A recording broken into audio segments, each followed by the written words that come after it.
제1부 완벽한 고독의 즐거움. 혼자 걷는 길. 고독하게 사는 것이 행복한 것이다. 무소의 뿔처럼 혼자서 가라.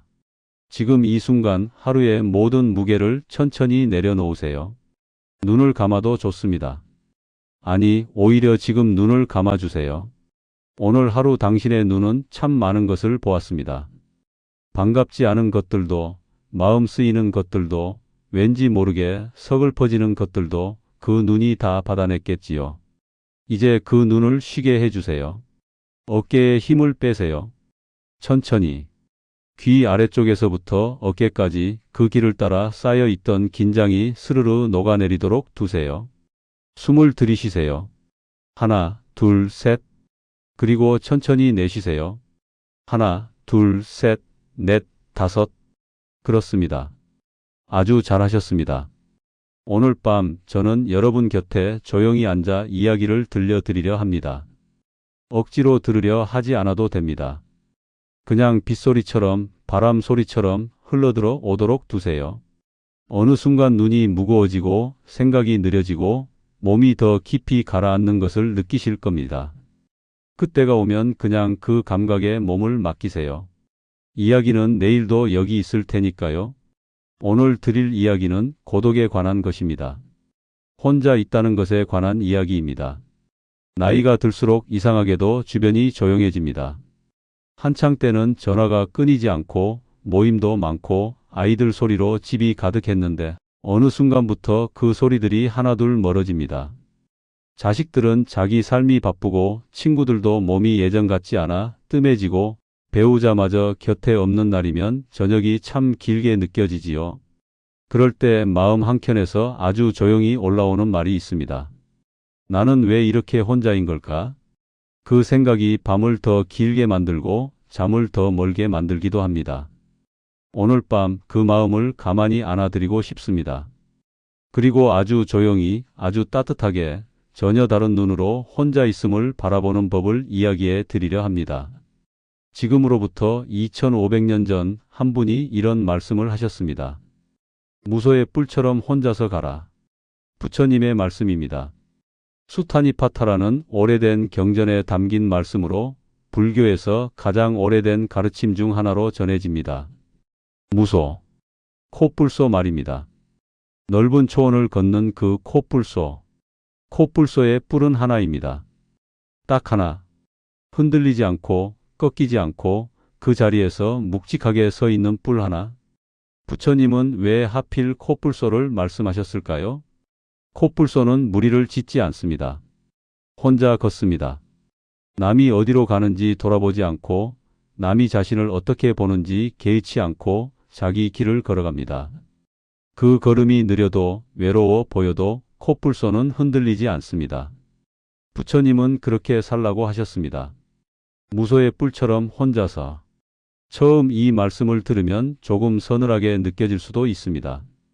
혼자서 가라니 그게 무슨 행복이냐고 하실 수도 있지요.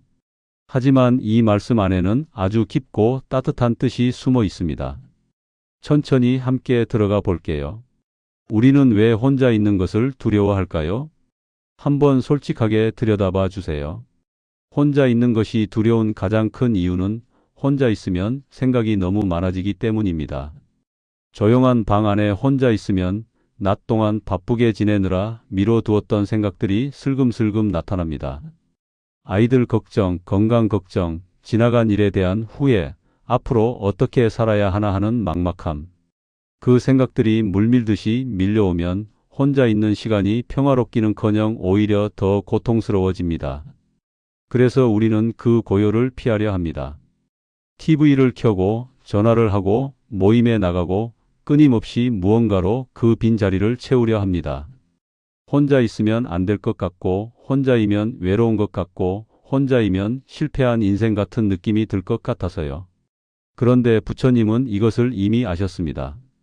그 두려움의 정체를, 우리가 혼자 있는 것을 두려워하는 진짜 이유는 고요 속에서 자기 자신과 마주쳐야 하기 때문입니다. 그 마주침이 낯설고 때로는 불편하기 때문입니다. 하지만 부처님은 말씀하십니다.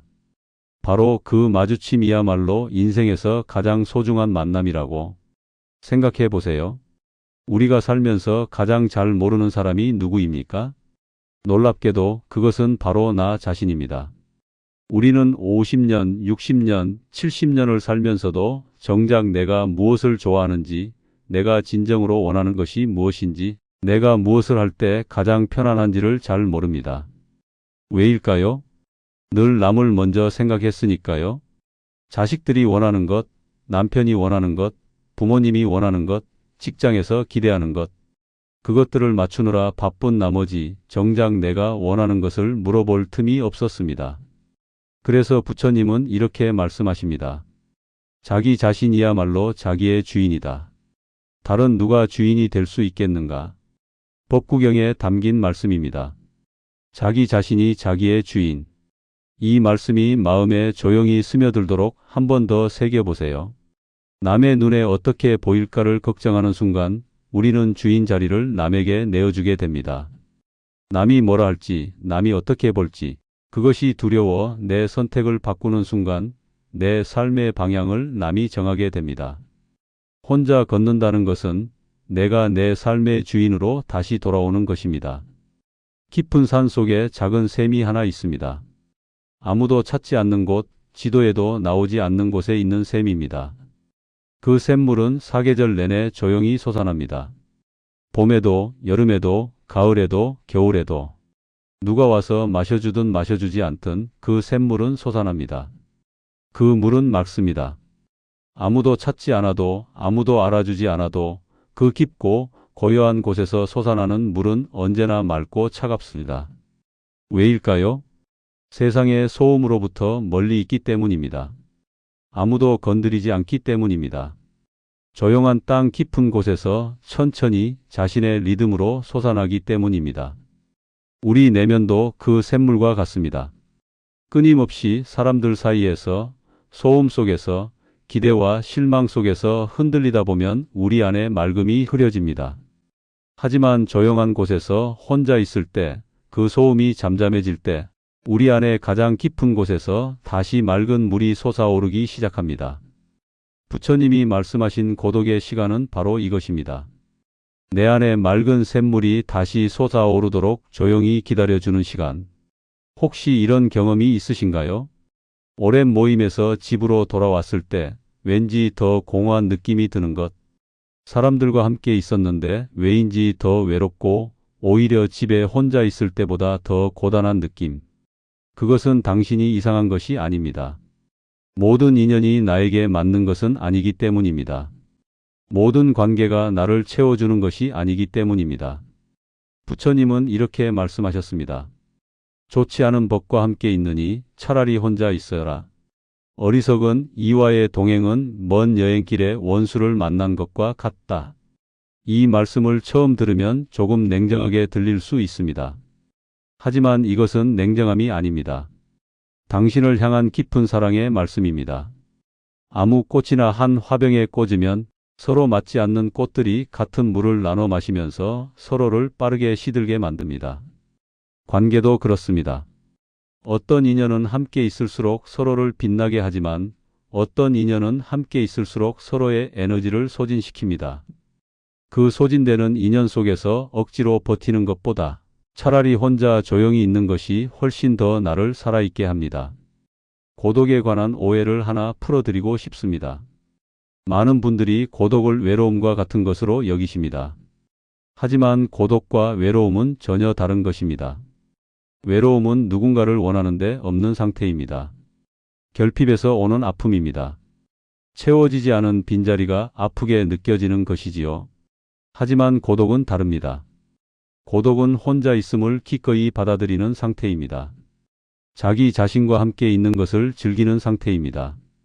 외부가 조용할 때 내면의 소리에 귀를 기울이는 상태입니다. 밤하늘의 별을 생각해 보세요. 별은 혼자 빛납니다. 옆 별에 기대지 않고 누군가의 칭찬을 기다리지 않고 보는 이가 없어도 그 자리에서 빛납니다. 수백만 광년의 거리를 사이에 두고 완전한 고독 속에서 그러나 가장 아름답게 빛납니다. 부처님이 말씀하신 고독이란 바로 그것입니다. 별처럼 혼자서 자기 안의 빛으로 빛나는 것. 우리가 외로움을 두려워하는 또 다른 이유가 있습니다. 그것은 남에게 의존하는 행복에 너무 익숙해져 있기 때문입니다. 자식이 잘 되면 행복하고 자식이 힘들면 내가 더 힘들고 누군가 나를 인정해주면 기쁘고 누군가 나를 무시하면 하루가 망가지고 기댈 곳이 있으면 안심이 되고 기댈 곳이 없으면 불안하고 이 모든 것들에 공통점이 있습니다. 내 행복의 열쇠를 내가 쥐고 있지 않다는 것입니다. 부처님은 이것을 이렇게 말씀하셨습니다. 타인에게서 행복을 구하는 자는 바람 속에 등불을 켜는 것과 같다. 바람이 없을 때는 환하게 타오르지만 바람이 불면 그 불은 꺼져버릴 위험에 처합니다. 내가 아무리 지키려 해도 바람이 불면 어쩔 수 없습니다. 남에게 의존하는 행복이란 그런 것입니다.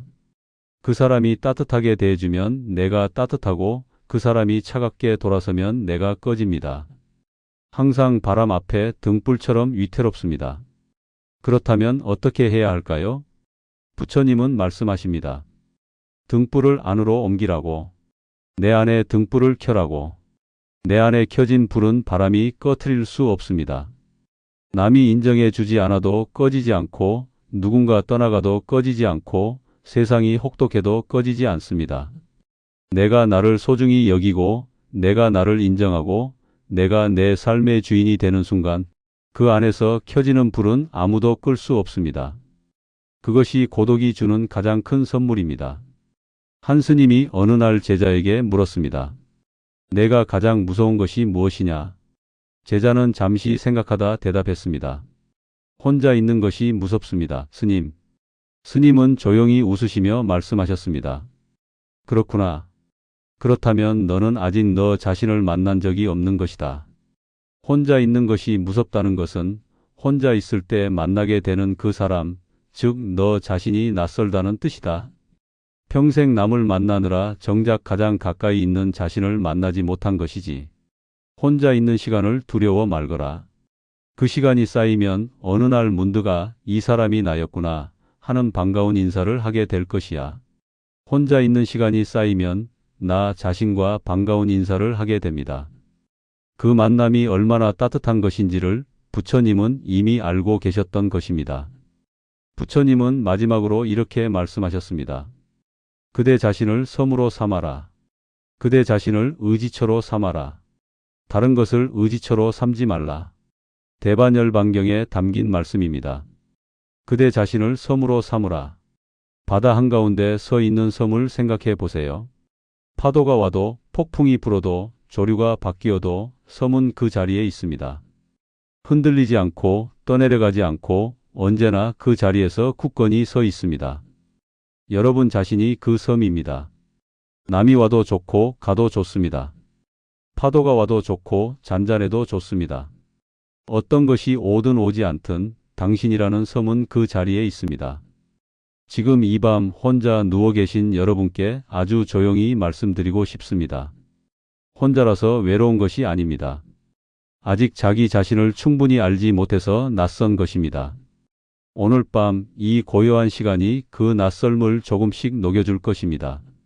내 숨소리를 들어보세요. 오늘 하루도 쉬지 않고 이 몸을 살게 해준 그 숨소리. 이 소리가 얼마나 오래, 얼마나 묵묵히 나를 살려왔는지.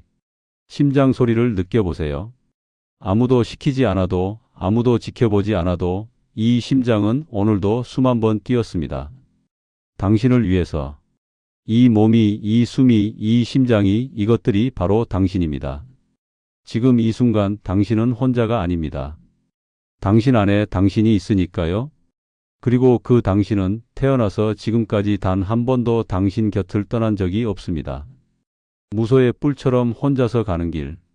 그 길은 쓸쓸한 길이 아닙니다. 가장 자유롭고 가장 단단하고 가장 나다운 길입니다. 오늘 밤 이 고요함이 형벌이 아니라 선물임을, 이 혼자임이 외로움이 아니라 나에게로 돌아오는 시간임을 가슴 깊이 느끼시길 바랍니다. 2부에서는 우리 곁에 두면 안 되는 사람과 지혜롭게 인연을 정리하는 이야기를 함께 나누겠습니다. 제2부 인연 정리의 기술. 함부로 곁을 내어주지 마라.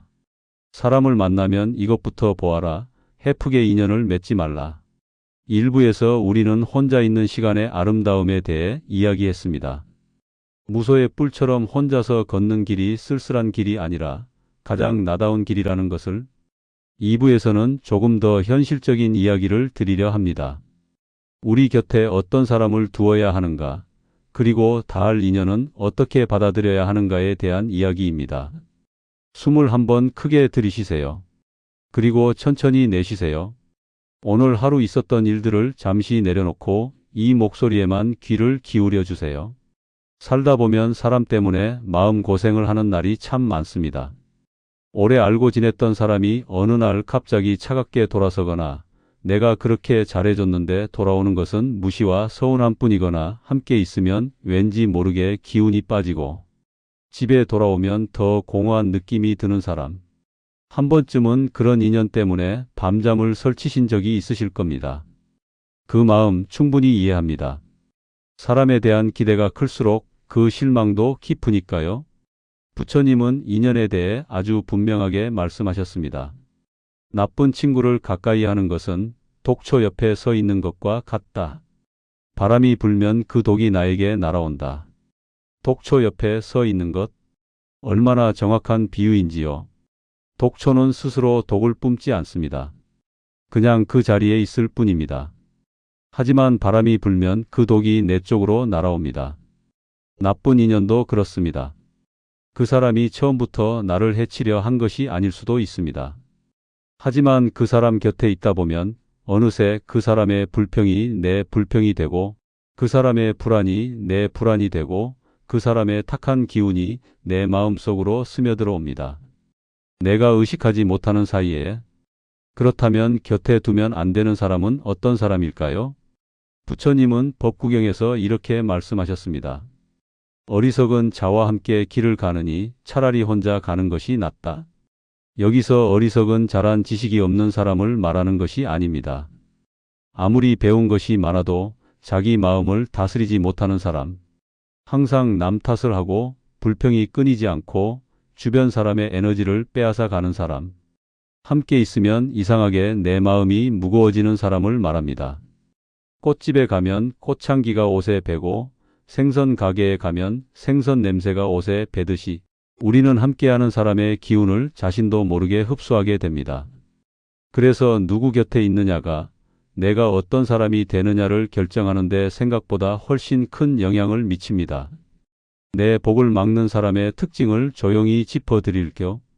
첫 번째는 만날 때마다 내 에너지가 빠져나가는 느낌이 드는 사람입니다. 함께 있는 동안은 그럭저럭 괜찮은 것 같은데 헤어지고 나면 왠지 피곤하고 허전한 느낌. 그것은 우연이 아닙니다.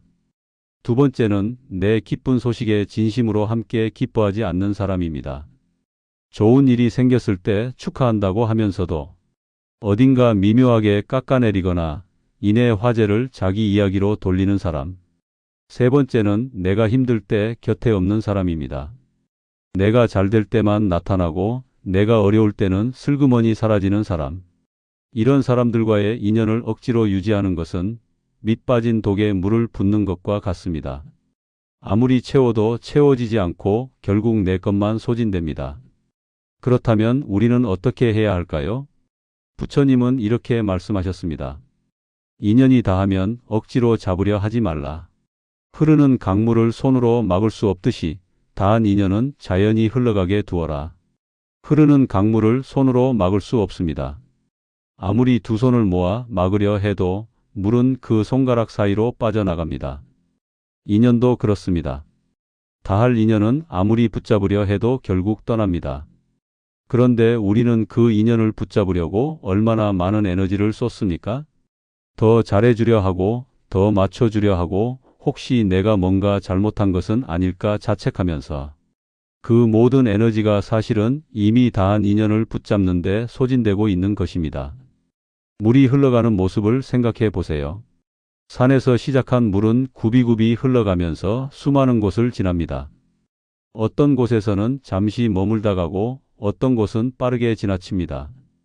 물은 지나온 곳에 미련을 두지 않습니다. 저 굽이에서 더 오래 머물걸 저 바위 곁을 왜 그냥 지나쳤을까 하며 되돌아가지 않습니다. 그냥 앞으로 흘러갑니다. 인연도 그렇게 대할 수 있다면 얼마나 좋을까요? 함께했던 시간은 소중히 기억하되 다한 인연은 흘러가도록 두는 것. 그것이 부처님이 말씀하신 지혜로운 이별입니다. 혹시 지금 이 순간에도 마음속에 떠오르는 사람이 있으신가요? 오랫동안 나를 힘들게 했는데 차마 멀리하지 못하고 있는 사람, 이미 마음은 멀어졌지만 오래된 인연이라는 이유로 억지로 유지하고 있는 관계. 그 인연을 향해 오늘 밤 조용히 이렇게 말해보세요. 당신과 함께한 시간이 있었습니다. 그 시간은 그것대로 의미가 있었습니다. 하지만 이제 우리의 물길은 다른 방향을 향하고 있습니다. 부디 당신의 길에서 평안하기를 바랍니다. 이것은 미움이 아닙니다. 분노도 아닙니다. 그냥 조용한 작별입니다. 강물이 갈라지듯 자연스러운 흐름입니다. 좋은 인연은 어떤 것일까요? 부처님은 이렇게 말씀하셨습니다. 좋은 벗은 향기로운 꽃과 같다. 가까이 있으면 자연히 그 향기가 나에게 스며든다. 향기로운 꽃 곁에 있으면 내가 아무것도 하지 않아도 그 향기가 옷에 배어듭니다. 좋은 사람 곁에 있으면 내가 아무것도 하지 않아도 그 사람의 따뜻함이 내 마음에 스며듭니다. 함께 있으면 마음이 편안하고 헤어지고 나서도 기분이 가뿐한 사람. 내 이야기를 진심으로 들어주고 내 기쁨을 함께 기뻐하고 내가 힘들 때 조용히 곁에 있어주는 사람. 그런 사람이 한 명만 있어도 인생은 충분히 따뜻합니다. 지금 내 곁에 그런 사람이 있다면 내일 아침 눈을 떴을 때 그 사람에게 감사한 마음을 한번 느껴보세요. 말로 하지 않아도 됩니다. 그냥 마음속으로 고맙다고. 그 사람이 내 삶에 있어줘서 다행이라고. 그리고 만약 지금 당장 그런 사람이 떠오르지 않는다면 너무 걱정하지 마세요. 인연은 내가 나를 먼저 아끼기 시작할 때 자연스럽게 찾아오기도 하니까요. 내가 향기로운 꽃이 되면 향기를 좋아하는 나비는 저절로 찾아옵니다. 오늘 밤 이 말씀을 마음에 조용히 새겨두세요. 억지로 잡는 인연은 내 복을 막고 자연히 머무는 인연은 내 삶을 빛냅니다. 함께했던 시간에 감사하되 다한 인연은 강물처럼 흘려보내세요. 그리고 지금 내 곁에 남아있는 사람들을 더 소중히 바라보세요. 3부에서는 평생 남을 위해 희생하며 살아온 분들을 위한 이야기를 드리겠습니다. 착하게 사는 것과 나를 잃어버리는 것은 다르다는 그 중요한 이야기를 함께 나누겠습니다. 제3부 착한 사람의 방어막. 지혜로운 이기주의. 남들만 생각하다 내 복이 사라지는 이유. 2부에서 우리는 인연에 대해 이야기했습니다. 다할 인연은 강물처럼 흘려보내고 지금 내 곁에 남아있는 사람들을 더 소중히 바라보라는 이야기였지요. 3부에서는 조금 더 가까운 이야기를 드리려 합니다. 바로 나 자신에 대한 이야기입니다. 평생 남을 위해 살아온 분들, 늘 배려하고 희생하며 살아왔는데 정작 내 마음은 텅 비어버린 분들을 위한 이야기입니다. 눈을 감고 잠시 생각해 보세요. 오늘 하루 내가 한 일들 중에서 진심으로 내가 하고 싶어서 한 일이 몇 가지나 됩니까? 그리고 누군가의 기대에 맞추기 위해 거절하면 미안할 것 같아서, 싫다고 하면 나쁜 사람이 될 것 같아서 한 일은 몇 가지나 됩니까? 천천히 솔직하게 헤아려 보세요. 이런 분들이 계십니다. 자식이 부탁하면 아프면서도 못 이기는 척 들어주고, 이웃이 부탁하면 내 일이 밀려 있어도 먼저 도와주고, 형제가 어렵다 하면 내 형편이 빠듯해도 손을 내밀고, 그렇게 살아왔는데 어느 날 문득 보면 내 통장은 비어 있고 내 몸은 지쳐 있고 내 마음은 이상하게도 서럽습니다. 이렇게 착하게 살았는데 왜 나는 이렇게 힘든 걸까요? 왜 나는 이렇게 허전한 걸까요? 부처님은 이 마음을 꿰뚫어 보셨습니다. 그리고 이렇게 말씀하셨습니다. 자기 자신을 사랑하는 자만이 남을 진정으로 사랑할 수 있다. 이 말씀이 처음에는 조금 낯설게 들릴 수 있습니다. 불교에서 이기적으로 살라는 말씀을 하시다니 하고 의아해하실 수도 있지요. 하지만 부처님이 말씀하신 자기 사랑은 남을 밟고 올라서는 이기심이 아닙니다. 내 마음을 해치지 않으면서 선을 베푸는 것, 내가 먼저 충분히 채워진 상태에서 남에게 흘려보내는 것, 그것이 진정한 자기 사랑입니다. 등잔 기름 이야기를 해드릴게요. 옛날 등잔에는 기름이 있어야 불이 켜집니다. 기름이 가득 찰 때 그 불은 환하게 타오르고 주변을 밝게 비춥니다. 그런데 기름이 바닥을 드러내기 시작하면 어떻게 됩니까? 불빛이 흔들리고 점점 어두워지고 결국 꺼져버립니다. 우리의 마음도 그렇습니다. 내 안에 충분한 기름이 있을 때는 남을 밝혀줄 수 있습니다. 하지만 내 기름이 바닥날 때까지 쏟아내고 나면 결국 나도, 내가 밝혀주려 했던 사람도 모두 어둠 속에 남게 됩니다. 그렇다면 왜 우리는 이렇게 거절을 못하고 살게 된 걸까요? 그 뿌리를 찬찬히 들여다보면 대부분 두려움에서 비롯됩니다. 거절하면 상대방이 나를 싫어할 것 같은 두려움, 내가 이기적인 사람으로 보일 것 같은 두려움, 더 이상 필요한 사람이 아니게 될 것 같은 두려움. 그 두려움이 우리를 못 이기는 척 고개를 끄덕이게 만들고 속으로는 싫은데 겉으로는 괜찮다고 말하게 만들고 점점 더 내 마음과 멀어지게 만듭니다. 부처님은 이렇게 말씀하셨습니다. 두려움에서 비롯된 선행은 진정한 선행이 아니다. 마음에서 우러나오지 않은 베풀문 결국 나와 상대 모두를 병들게 한다. 억지로 주는 것은 받는 사람도 느낍니다. 진심이 담기지 않은 배려는 받는 사람에게도 온전히 따뜻하게 전해지지 않습니다. 오히려 내 억지 희생이 쌓이고 쌓여 어느 날 터져 나올 때 그것이 가장 가까운 사람에게 상처가 되기도 합니다. 그렇다면 지혜로운 이기주의란 무엇일까요? 그것은 나를 먼저 돌보는 것입니다. 내 몸이 힘들면 쉬는 것, 내 마음이 버거우면 솔직하게 말하는 것, 내가 감당할 수 없는 부탁에는 정중하게 거절하는 것. 이것이 이기심이 아닙니다. 이것이 지혜입니다. 비행기 안에서 위급 상황이 생겼을 때 승무원은 이렇게 안내합니다. 어린아이와 함께 탑승한 분은 먼저 자신의 산소 마스크를 착용하신 후 아이를 도와주세요. 라고. 내가 먼저 숨을 쉬어야 아이도 도울 수 있습니다. 내가 먼저 살아야 남도 살릴 수 있습니다. 부처님은 또 이렇게 말씀하셨습니다. 자기를 이기는 자가 남을 이기는 자보다 훨씬 위대하다. 자기를 이긴다는 것은 남과 싸워 이기는 것이 아닙니다. 두려움에 끌려다니지 않는 것, 남의 시선에 흔들리지 않는 것, 내 마음의 소리를 먼저 듣는 것. 그것이 가장 위대한 용기입니다. 거절 한마디가 어쩌면 세상에서 가장 용감한 말일 수 있습니다. 오늘 밤 한 가지만 연습해 보세요. 마음속으로라도 좋습니다. 오늘 내가 억지로 했던 일 하나를 떠올리세요. 그리고 그 일을 한 나에게 이렇게 말해주세요. 수고했다. 하지만 앞으로는 내 마음도 먼저 물어봐 줄게. 작은 연습입니다. 하지만 이 작은 연습이 쌓이면 어느 날 자연스럽게 내 마음이 먼저 보이기 시작합니다. 그리고 그 마음이 보일 때 비로소 진짜 내 삶이 시작됩니다. 내일 4부에서는 바르게 살았는데도 왜 나에게만 시련이 찾아오는지 그 고통의 진짜 의미에 대해 이야기 나누겠습니다. 제4부 고난의 비밀. 복을 담을 그릇 키우기. 바르게 살았는데도 나에게만 고통이 찾아오는 이유. 3부에서 우리는 나를 먼저 사랑하는 것이 진정한 선함의 시작이라는 이야기를 드렸습니다. 내 마음의 기름이 충분해야 남도 밝힐 수 있다는 이야기였지요. 4부에서는 어쩌면 여러분 중 많은 분들이 오래도록 마음속에 품어온 질문에 대해 이야기하려 합니다. 착하게 살았는데 왜 나에게만 이런 고통이 찾아오는가 하는 질문입니다. 잠시 눈을 감고 숨을 고르세요. 이 이야기는 마음이 편안한 상태에서 들으실 때 더 깊이 스며듭니다. 평생 정직하게 살았습니다.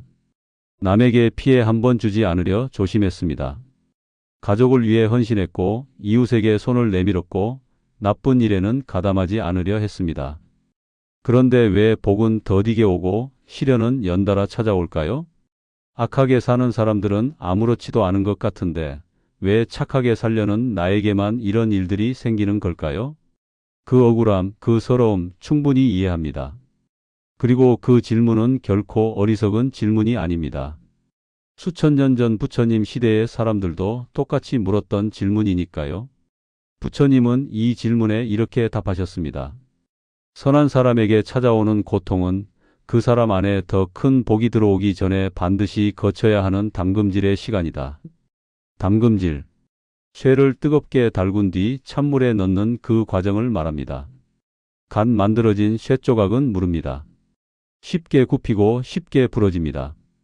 하지만 그 쇠 조각을 불 속에 넣고 달구고 두드리고 찬물에 담그는 과정을 반복하면 어느 순간 그것은 아무것도 꺾을 수 없는 단단한 강철이 됩니다. 우리의 삶도 그렇습니다. 고통이 찾아올 때 그것은 우리를 벌하는 것이 아닙니다. 우리를 더 단단하고 깊은 사람으로 만들어가는 담금질입니다. 도자기 이야기를 해드릴게요. 도공이 흙으로 그릇을 빚습니다. 손으로 정성껏 모양을 만들고 무늬를 새기고 완성된 것처럼 보이는 그릇을 가마 안에 넣습니다. 가마 안의 온도는 1000도가 넘습니다. 그 뜨거운 불 속에서 그릇은 수축하고 뒤틀리고 마치 죽는 것처럼 보입니다. 하지만 가마의 문이 열리고 식어가면서 꺼내진 그릇은 그 어떤 충격에도 깨지지 않는 단단한 도자기가 되어 있습니다. 가마를 거치지 않은 흙은 물을 담을 수 없습니다.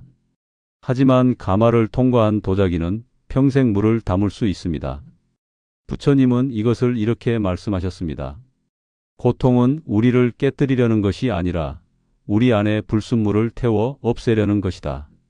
불 속에서 금이 더 순수해지듯이 고통 속에서 우리의 마음은 더 맑아진다. 금을 생각해 보세요. 땅 속에서 캐낸 금에는 불순물이 섞여 있습니다. 그 금을 정련하려면 반드시 뜨거운 불 속에 넣어야 합니다. 불순물은 타서 없어지고 순수한 금만 남습니다. 우리가 겪는 고통도 그 불과 같습니다. 우리 안에 교만함, 집착, 아집, 두려움 같은 불순물들을 태워 없애는 불. 그 불을 통과하고 나면 우리는 더 순수하고 더 빛나는 사람이 됩니다. 하지만 이 말씀이 지금 당장 아프고 힘드신 분께는 너무 멀게 느껴질 수 있다는 것을 압니다. 담금질이라는 것을 알아도 지금 이 순간 뜨거운 것은 뜨겁고 아픈 것은 아프니까요. 부처님도 그것을 모르지 않으셨습니다. 그래서 이렇게도 말씀하셨습니다. 고통받는 자에게 먼저 할 일은 그 고통이 언젠가는 반드시 끝난다는 것을 기억하는 것이다. 반드시 끝납니다. 아무리 긴 밤도 새벽이 옵니다. 아무리 깊은 겨울도 봄이 옵니다. 지금 이 고통이 영원할 것 같아도 그것은 반드시 지나갑니다. 겨울나무를 생각해 보세요. 잎이 다 떨어지고 앙상한 가지만 남은 겨울나무는 죽은 것처럼 보입니다. 차가운 바람 속에 홀로 서 있는 그 나무가 얼마나 쓸쓸해 보입니까? 하지만 그 나무는 죽은 것이 아닙니다. 땅속 깊이 뿌리를 더 깊게 내리면서 봄을 준비하고 있습니다. 그 차갑고 혹독한 겨울이 없었다면 봄에 저토록 아름다운 꽃이 피어날 수 없었을 것입니다. 지금 당신이 겪고 있는 시련은 뿌리를 더 깊게 내리는 시간입니다. 봄을 준비하는 시간입니다. 부처님은 또 이렇게 말씀하셨습니다. 씨앗이 싹을 틔우려면 먼저 껍질이 깨져야 한다. 그 깨지는 순간이 아프더라도 그것은 새로운 생명이 시작되는 소리다. 씨앗이 땅속에서 싹을 틔우는 순간을 생각해 보세요. 그 단단한 껍질이 갈라질 때 얼마나 힘이 들겠습니까? 하지만 그 껍질이 갈라지지 않으면 싹은 나올 수 없습니다. 지금 당신이 겪는 고통이 어쩌면 그 껍질이 갈라지는 소리일지도 모릅니다. 더 큰 당신이 되기 위해 지금의 껍질이 깨지고 있는 것일지도 모릅니다. 오늘 밤 지금 겪고 있는 어려움이 있다면 그것에게 이렇게 말해보세요. 나는 내가 나를 벌하러 온 것이 아니라는 것을 안다. 너는 나를 더 깊은 사람으로 만들러 온 것이다.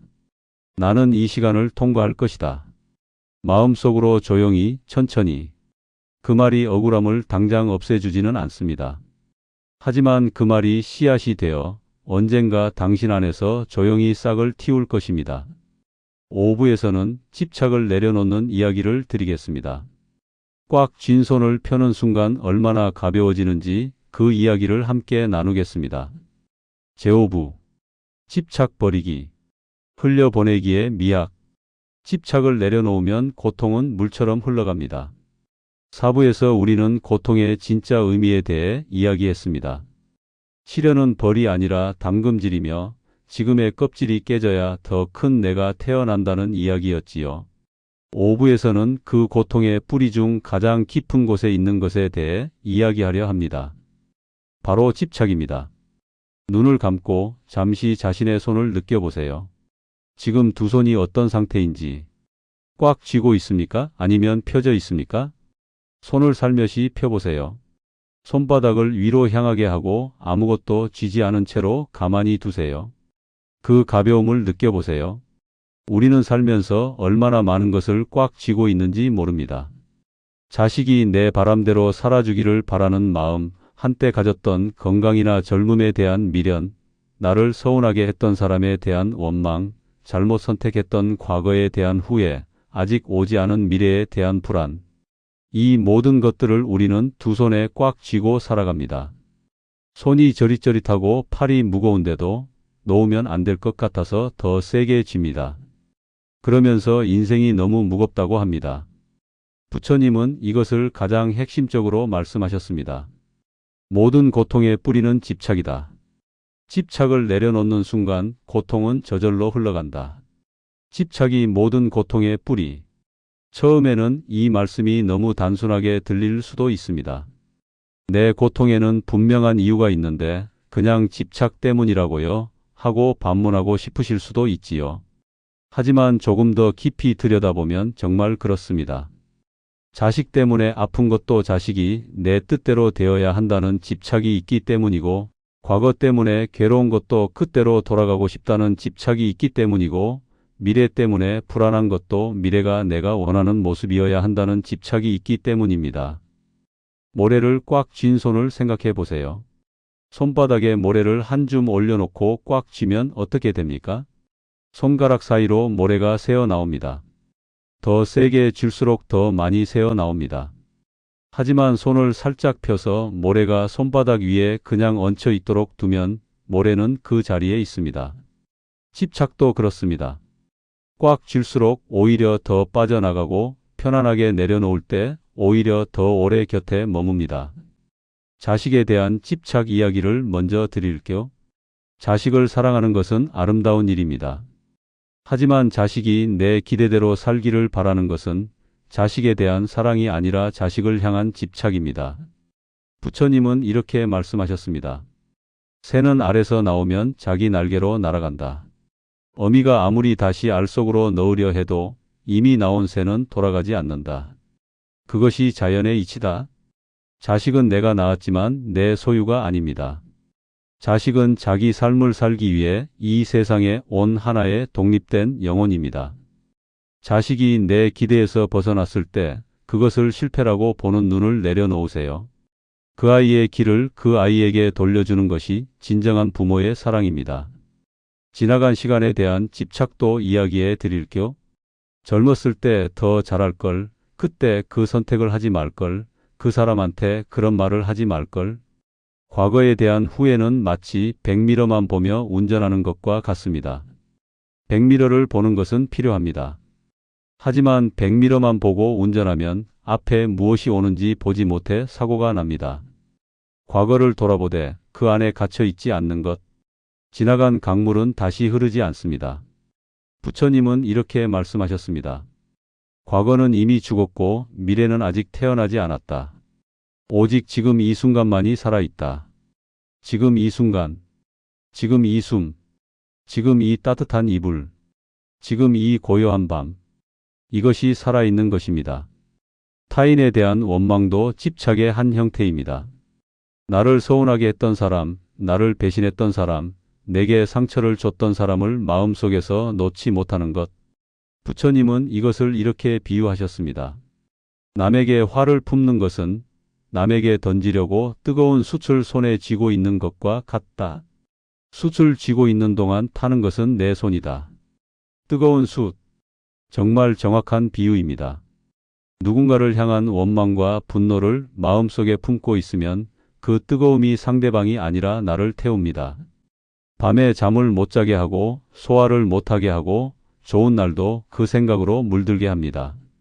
그 숯을 내려놓으세요. 내려놓는 것은 용서가 아닙니다. 내 손을 더 이상 태우지 않겠다는 결심입니다.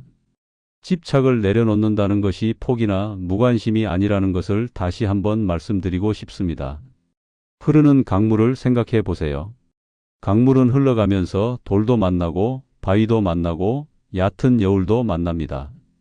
강물은 그것들과 싸우지 않습니다. 그렇다고 무관심하게 지나치는 것도 아닙니다. 바위를 만나면 그것을 부드럽게 감싸 안으며 돌아가고 얕은 여울에서는 잠시 속도를 늦추고 결국은 자기 길을 갑니다.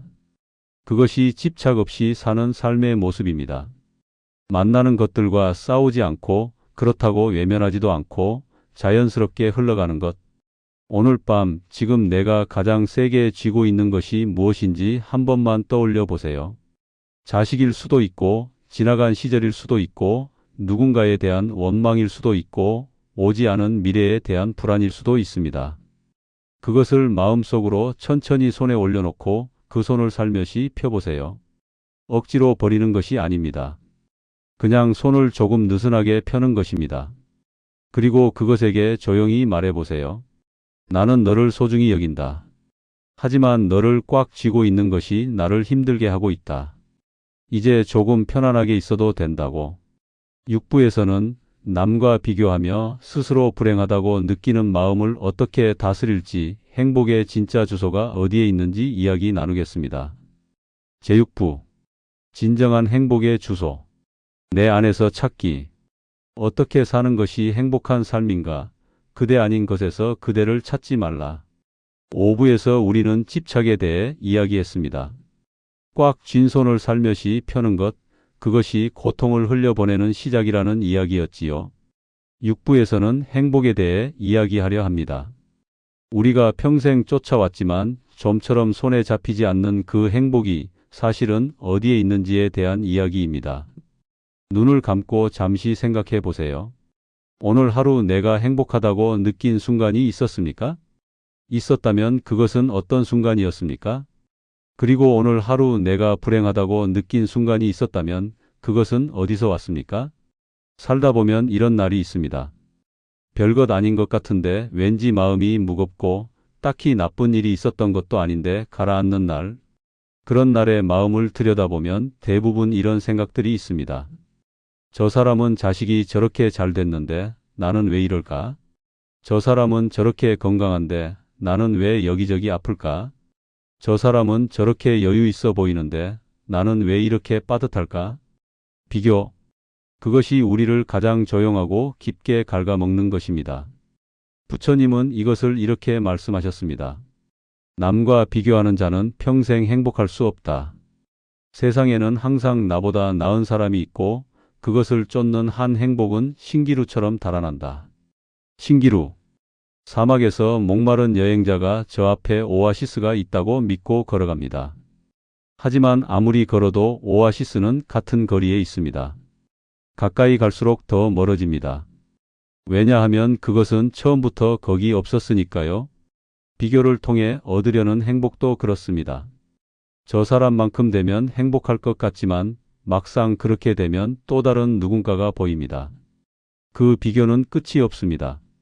부처님은 또 이렇게 말씀하셨습니다. 그대 아닌 것에서 그대를 찾지 말라. 이 말씀이 오늘 6부의 핵심입니다. 그대 아닌 것에서 그대를 찾지 말라. 우리는 얼마나 많이 내 바깥에서 나를 찾으려 했습니까? 좋은 집이 생기면 내가 행복해질 것 같고, 자식이 성공하면 내가 행복해질 것 같고, 주변 사람들이 나를 인정해주면 내가 행복해질 것 같고. 하지만 그것들이 생겼을 때 진짜 행복해졌습니까? 잠깐은 기뻤을지 몰라도 그 기쁨은 오래가지 않았을 겁니다. 왜냐하면 그것들은 내가 아니기 때문입니다.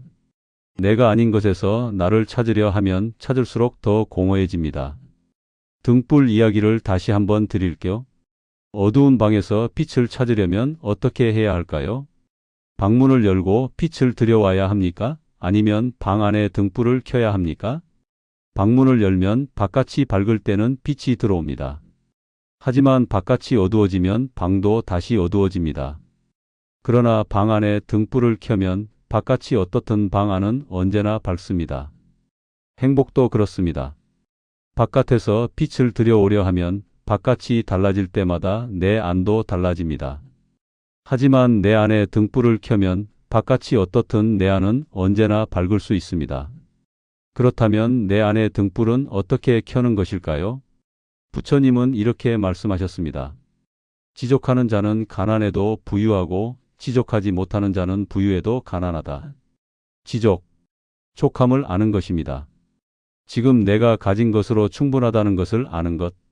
지금 내가 있는 이 자리가 이미 소중하다는 것을 아는 것. 이것이 내 안의 등불을 켜는 방법입니다. 지금 내 옆에 있는 따뜻한 이불, 오늘 먹은 밥 한 끼, 안부를 묻는 전화 한 통, 밤하늘의 별 하나. 이것들을 당연하게 여기는 순간 우리는 아무것도 가지지 못한 것처럼 느끼고 이것들이 얼마나 소중한지를 아는 순간 우리는 이미 많은 것을 가진 사람이 됩니다. 남의 눈으로 내 삶을 보는 것을 멈추는 것도 중요합니다.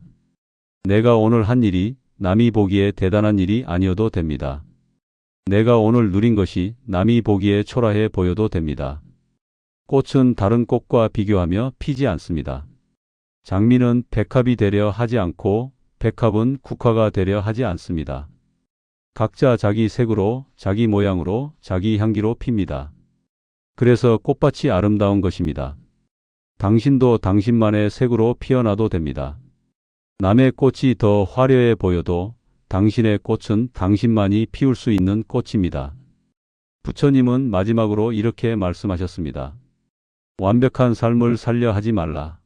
완벽함을 쫓는 삶은 언제나 부족함 속에 있다.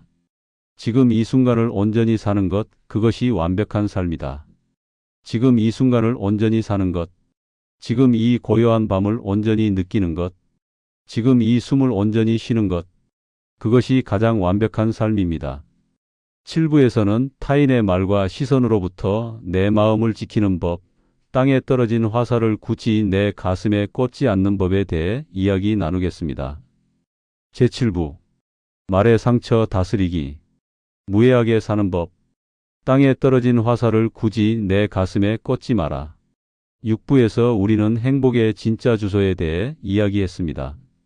그대 아닌 것에서 그대를 찾지 말라는 부처님의 말씀처럼 행복은 내 바깥이 아니라 내 안에 있다는 이야기였지요. 7부에서는 우리의 일상을 가장 자주, 가장 조용하게 흔드는 것에 대해 이야기하려 합니다. 바로 타인의 말입니다.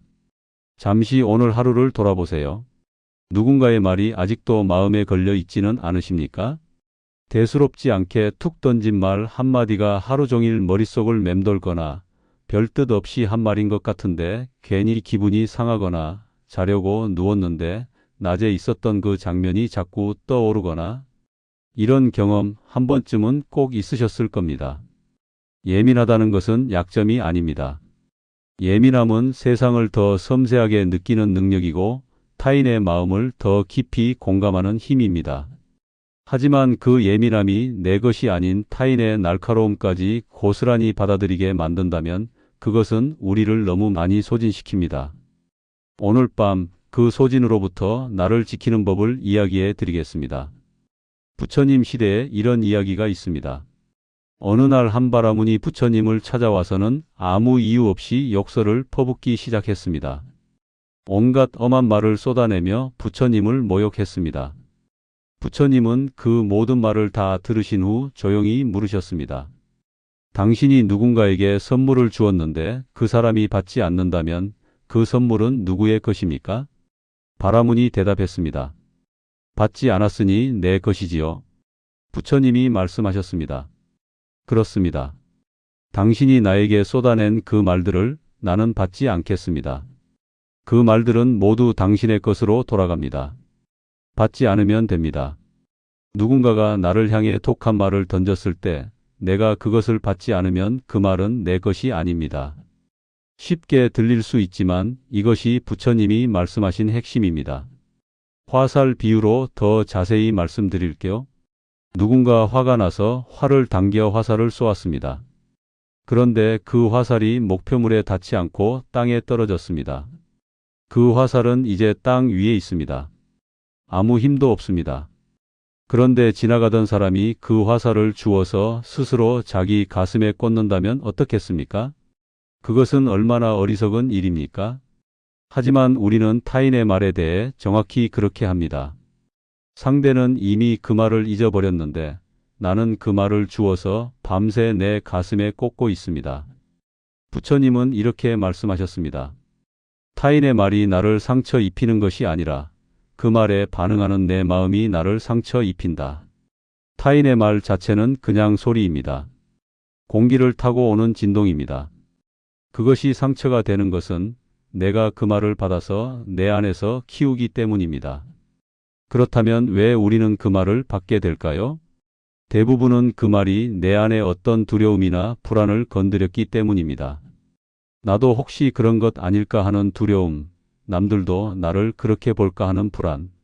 그 두려움과 불안이 있는 자리에 그 말이 꽂히는 것입니다.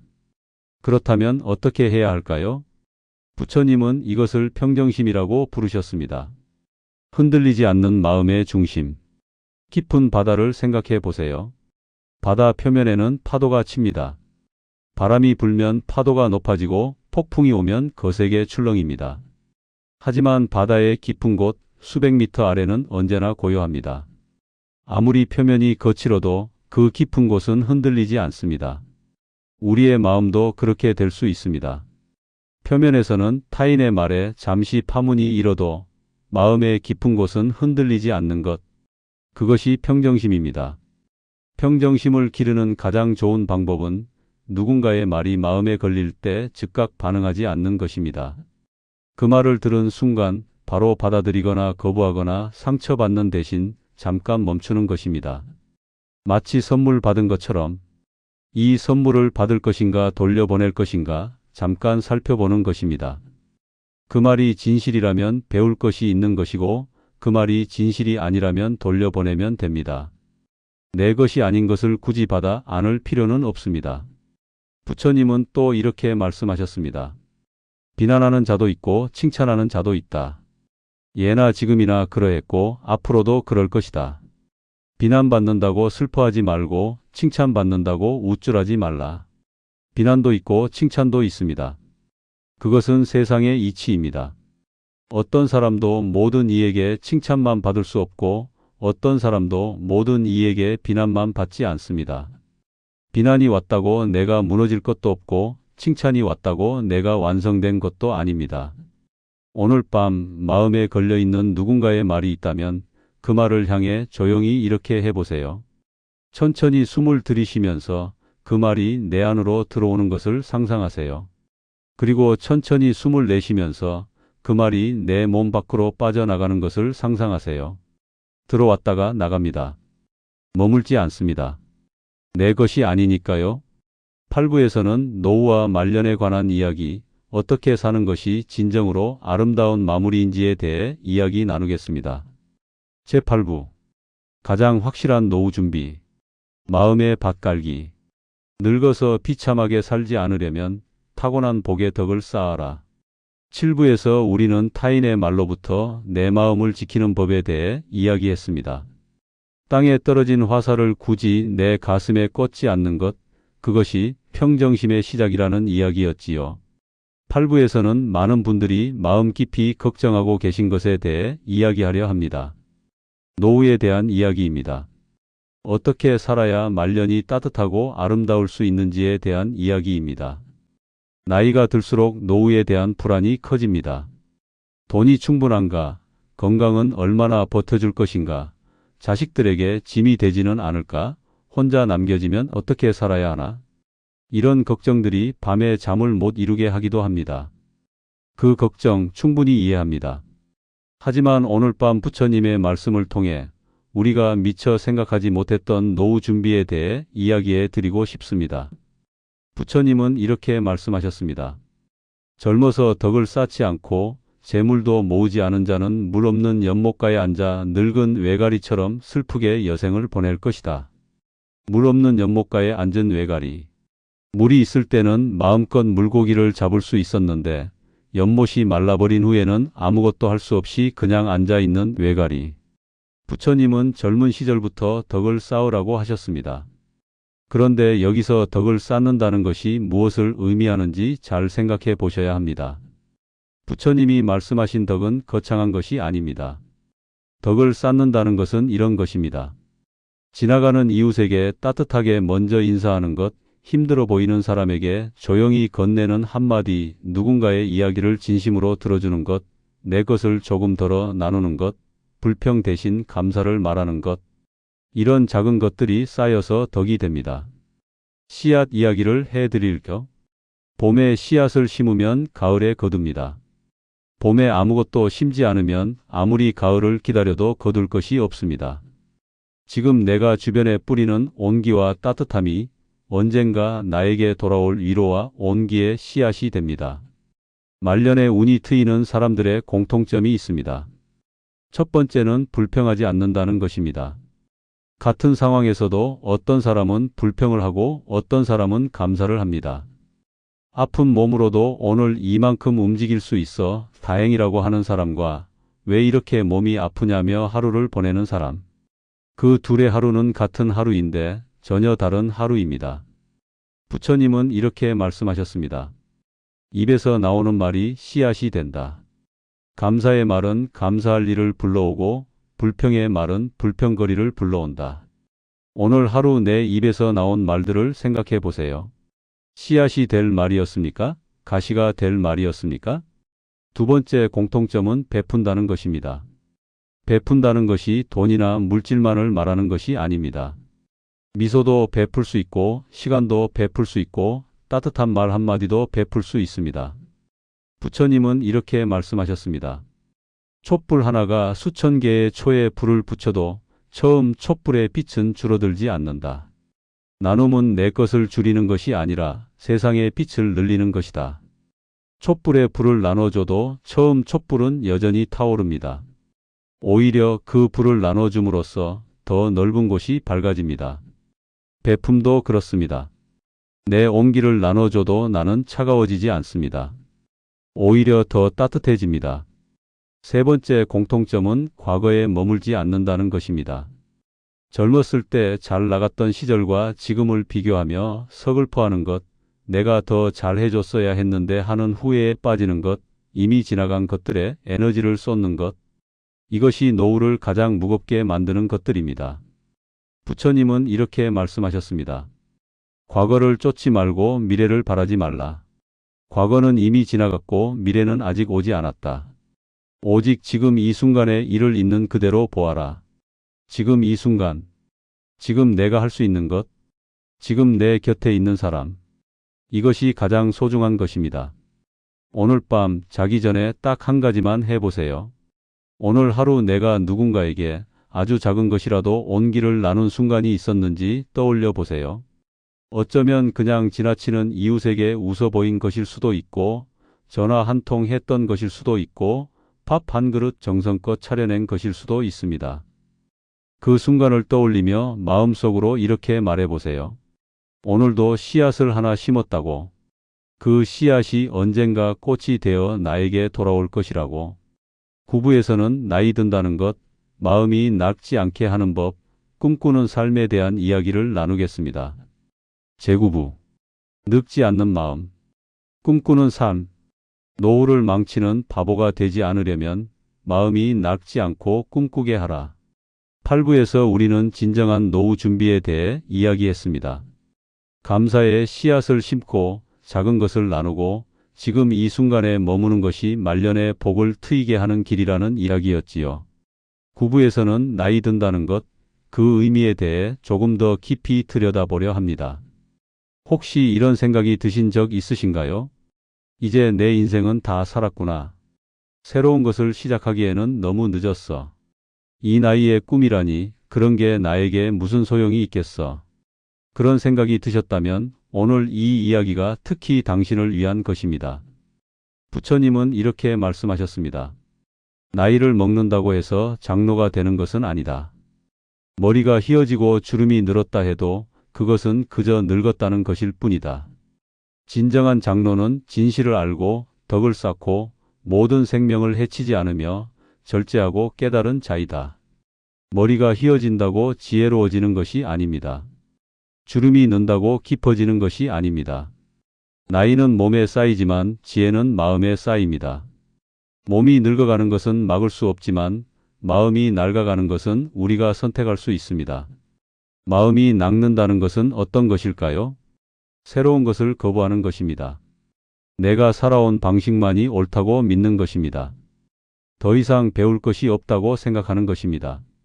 세상이 변해가는 것을 불편해하고 자식들의 새로운 방식을 이해하려 하지 않는 것입니다. 과거의 영광에 갇혀서 지금의 자신을 보지 못하는 것입니다. 이것이 마음이 낡는 것입니다. 부처님은 이렇게 말씀하셨습니다. 낡은 마음은 낡은 집과 같다. 손을 보지 않으면 점점 무너져 내린다. 하지만 매일 조금씩 손을 보는 집은 오래될수록 더 아름다워진다. 그렇다면 마음이 낡지 않게 하려면 어떻게 해야 할까요? 가장 먼저는 호기심을 잃지 않는 것입니다. 아이들을 보면 세상 모든 것에 눈을 빛내며 묻습니다. 이게 뭐야? 저건 왜 그래? 이건 어떻게 하는 거야? 그 눈빛, 그 호기심이 아이들을 매일 성장하게 만듭니다. 우리도 그 눈빛을 되찾을 수 있습니다. 오늘 처음 보는 꽃 한 송이, 처음 들어보는 노래 한 곡, 처음 읽는 책 한 페이지. 작은 것에서 호기심을 찾는 것, 그것이 마음을 젊게 하는 시작입니다. 두 번째는 작은 꿈을 품는 것입니다. 꿈이라고 해서 거창할 필요는 없습니다. 올봄에 마당에 꽃씨를 심어봐야겠다. 오랫동안 가보고 싶었던 곳에 한번 다녀와야겠다. 예전에 배우다 그만뒀던 것을 다시 시작해 봐야겠다. 이런 작은 꿈들이 내일을 기대하게 만듭니다. 오늘 잠드는 것이 아쉽지 않고 내일 눈 뜨는 것이 기다려지게 만듭니다. 부처님은 이렇게 말씀하셨습니다. 앞으로 나아가려는 마음이 있는 한 그 사람은 아직 살아있는 것이다. 앞으로 나아가기를 멈춘 순간 그것이 진정한 늙음이다. 세 번째는 지금의 자신을 받아들이는 것입니다. 이것이 어쩌면 가장 중요한 것일 수 있습니다. 예전만 못하다고 스스로를 채찍질하지 않는 것, 더 이상 젊지 않다고 자책하지 않는 것, 지금의 내 모습 그대로를 소중히 여기는 것. 가을산을 생각해 보세요. 봄의 연두빛도 아름답고 여름의 짙은 녹음도 아름답지만 가을산의 붉고 노란 단풍은 또 다른 아름다움입니다. 봄이나 여름이 아니라서 덜 아름다운 것이 아닙니다. 가을이기 때문에 더 깊고 풍성한 아름다움입니다. 우리의 인생도 그렇습니다. 지금 이 계절이 그 나름의 아름다움을 품고 있습니다. 부처님은 이렇게 말씀하셨습니다. 자기 자신과 화해한 자는 세상 모든 것과 화해한 것이다. 자기 자신과 화해하는 것, 지금의 내 몸과 화해하고, 지금의 내 처지와 화해하고, 지금의 내 나이와 화해하는 것. 그 화해가 이루어지는 순간 이상하게도 세상이 더 아름답게 보이기 시작합니다. 오늘 밤 잠들기 전에 지금의 자신에게 이렇게 말해보세요.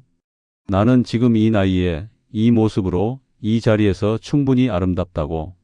마지막 10부에서는 오늘 밤처럼 잠이 오지 않는 밤, 생각이 너무 많아 뒤척이는 밤을 위한 이야기를 드리겠습니다. 1부부터 9부까지의 모든 이야기를 모아 당신의 마음이 고요해지도록 함께 있어 드리겠습니다. 제10부 평온에 이르는 길. 생각 비우기. 너무 생각이 많고 예민해서 잠이 안 올 때 듣는 부처님 말씀. 여기까지 오셨군요. 1부부터 9부까지 긴 여정을 함께 걸어오셨습니다. 고독에 대해, 인연에 대해, 나를 사랑하는 것에 대해, 고통의 의미에 대해, 집착을 내려놓는 것에 대해, 행복의 진짜 주소에 대해, 타인의 말로부터 나를 지키는 것에 대해, 노후를 아름답게 가꾸는 것에 대해, 그리고 마음이 낡지 않는 것에 대해. 그 모든 이야기들이 지금 이 순간 당신 안에 조용히 스며들어 있습니다. 오늘 밤 마지막 이야기는 아주 조용하게 드리려 합니다. 이제는 아무것도 생각하지 않아도 됩니다. 이해하려 하지 않아도 됩니다. 그냥 이 목소리를 밤바람처럼 빗소리처럼 그냥 흘러들어 오도록 두세요. 천천히 숨을 들이쉬세요. 하나, 둘, 셋, 넷. 그리고 천천히 내쉬세요. 하나, 둘, 셋, 넷, 다섯, 여섯. 들이쉬는 숨보다 내쉬는 숨을 조금 더 길게. 그렇게 한 번 더 들이쉬고 내쉬고 몸이 조금 더 무거워지는 것을 느껴보세요. 이불이 조금 더 따뜻하게 느껴지는 것을 느껴보세요. 지금부터 우리가 함께 나눈 이야기들을 달빛처럼 조용히 당신 마음에 얹어드리겠습니다. 일부에서 우리는 이야기했습니다. 무소의 뿔처럼 혼자서 가는 길은 쓸쓸한 길이 아니라 가장 나다운 길이라고. 지금 이 밤 혼자 누워있는 이 시간이 형벌이 아닙니다. 당신 안에 가장 깊은 곳에서 맑은 샘물이 솟아오르는 시간입니다. 당신은 지금 당신 자신이라는 가장 소중한 사람과 함께 있습니다. 숨을 들이쉬고 내쉬세요.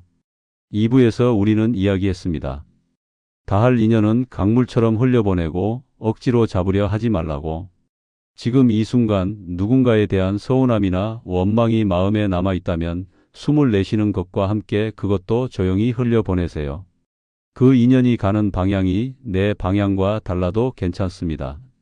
강물은 갈라져도 결국 모두 바다로 갑니다. 들이쉬고 내쉬세요. 3부에서 우리는 이야기했습니다. 내 안에 기름이 충분할 때 진정으로 남을 밝힐 수 있다고. 오늘 하루 당신은 충분히 했습니다. 더 하지 않아도 됩니다. 지금 이 순간만큼은 오직 나를 위해 쉬어도 됩니다. 그것은 이기심이 아닙니다. 그것은 내일도 빛날 수 있기 위한 충전입니다. 들이쉬고 내쉬세요. 4부에서 우리는 이야기했습니다. 지금 겪고 있는 시련은 담금질의 시간이라고. 가마 속에서 도자기가 되듯이 이 시간이 당신을 더 깊고 단단한 사람으로 만들어가고 있습니다. 지금은 아파도 괜찮습니다. 겨울 나무는 잎이 없어도 죽지 않습니다. 뿌리는 더 깊어지고 있습니다. 들이쉬고 내쉬세요. 5부에서 우리는 이야기했습니다. 꽉 쥔 손을 펴면 얼마나 가벼워지는지를.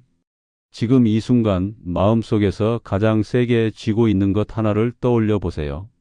자식일 수도, 지나간 시절일 수도, 누군가에 대한 원망일 수도 있습니다. 그것을 향해 조용히 말해보세요. 이제 조금 내려놓아도 된다고. 숨을 내쉬면서 그 손이 살며시 펴지도록 두세요. 들이쉬고 내쉬세요. 6부에서 우리는 이야기했습니다. 그대 아닌 것에서 그대를 찾지 말라고. 행복은 저 바깥에 있지 않습니다. 지금 이 따뜻한 이불 안에 있습니다. 지금 이 고요한 밤 안에 있습니다. 지금 이 숨 안에 있습니다. 지금 이 순간 당신은 이미 충분합니다. 들이쉬고 내쉬세요. 7부에서 우리는 이야기했습니다. 타인의 말은 받지 않으면 내 것이 되지 않는다고. 오늘 하루 마음에 걸렸던 누군가의 말이 있다면 지금 숨을 내쉬면서 그것을 몸 밖으로 내보내세요. 그 말은 그 사람의 것이었습니다. 당신의 것이 아닙니다. 당신은 그 말보다 훨씬 깊고 넓은 사람입니다. 들이쉬고 내쉬세요. 8부에서 우리는 이야기했습니다. 오늘 심은 작은 온기의 씨앗이 언젠가 꽃이 된다고. 오늘 하루 당신이 누군가에게 건넨 작은 따뜻함을 떠올려 보세요. 그것이 아무리 작아 보여도 그것은 이미 씨앗이 되었습니다. 당신은 오늘도 좋은 씨앗을 심었습니다. 들이쉬고 내쉬세요. 9부에서 우리는 이야기했습니다. 가을산의 단풍이 봄꽃보다 못하지 않듯이 지금 이 나이에 당신도 충분히 아름답다고.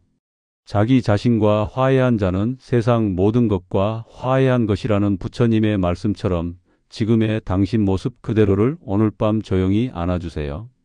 들이쉬고 내쉬세요. 이제 생각들이 조금 느려지고 있습니까? 머릿속을 가득 채우고 있던 것들이 조금씩 흐려지고 있습니까? 그렇다면 그냥 그대로 두세요. 생각들이 흘러가도록 잡으려 하지 말고 그냥 두세요. 구름이 하늘을 지나가듯 생각들도 그냥 지나가게 두세요. 당신은 그 구름이 아닙니다. 당신은 그 구름이 지나가는 하늘입니다. 넓고 고요하고 언제나 그 자리에 있는 하늘. 부처님은 마지막으로 이렇게 말씀하셨습니다. 고요히 앉아 아무것도 하지 않아도 봄이 오면 풀은 저절로 자란다. 당신이 지금 아무것도 하지 않아도 됩니다. 그냥 누워서 숨만 쉬어도 됩니다. 그것만으로 충분합니다. 봄이 오면 풀이 저절로 자라듯이 당신이 충분히 쉬고 나면 내일의 힘은 저절로 채워집니다. 숨을 들이쉬세요. 아주 천천히.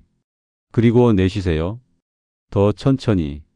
들이쉬고 내쉬고, 들이쉬고 내쉬고. 몸이 이불 속으로 더 깊이 가라앉는 것을 느껴보세요. 발끝이 따뜻합니다. 손이 따뜻합니다. 가슴이 편안합니다. 이마가 서늘하고 부드럽습니다. 생각은 사라지고 마음은 고요해집니다. 오늘 하루도 참 많이 애쓰셨습니다. 살아있다는 것만으로도, 오늘 하루를 버텨냈다는 것만으로도 당신은 충분히 잘하셨습니다. 이제 쉬세요. 당신의 몸이 쉬고, 당신의 마음이 쉬고, 당신의 생각이 쉽니다. 내일 아침 눈을 뜨면 오늘보다 조금 더 가벼운 당신이 되어 있을 것입니다. 여러분의 무탈하고 편안한 잠을 온 마음으로 기원합니다. 편안히 주무세요.